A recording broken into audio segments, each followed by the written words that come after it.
আজকে যারা 11 দল অনেকগুলো আসন মোটামুটি পেয়েছেন, তাদের 11 দলীয় প্রধান স্পষ্ট ভাষায় জানিয়ে দিয়েছেন যা আমরা শরিয়া আইন এর পক্ষে নয়। কি বলেন, ঠিক কিনা? শরিয়া আইনের পক্ষে নয় বলার পর তাদেরকে আর ইসলামী নামে নাম মেনশন করার কোনো যৌক্তিকতা আছে না।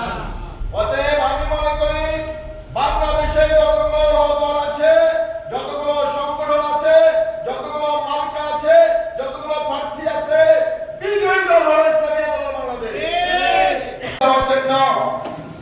এবং প্রতিটি মানুষের কাছে কোরআনের বাণী, হকের আওয়াজ, সত্যের আওয়াজ, জ্ঞানের আওয়াজ, আদর্শের আওয়াজ, সুন্নাহর আওয়াজ প্রতিটি মানুষের কানে কানে পৌঁছে দেওয়ার জন্য, দিনকে বিজয় করার জন্য এই জমিনে ইসলামী আন্দোলন সংগঠন করে রাজনীতি করে। কেমন, ঠিক কিনা?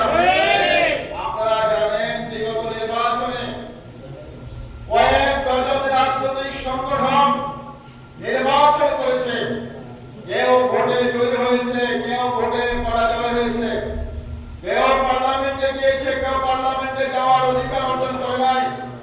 কিন্তু এই সমস্ত সংগঠনগুলো নির্বাচন করেছে, মসনদে গিয়েছে, আর যে সমস্ত সংগঠনগুলো পরাজিত হয়েছে, মসনদে যেতে পারে নাই, ইসলামী আন্দোলনের ব্যতীত এমন একটা সংগঠনের কথা বলেন, ইসলামী আন্দোলনের ব্যতীত এমন একটা নেতৃবৃন্দের কথা বলেন যারা বলবে যে আমরা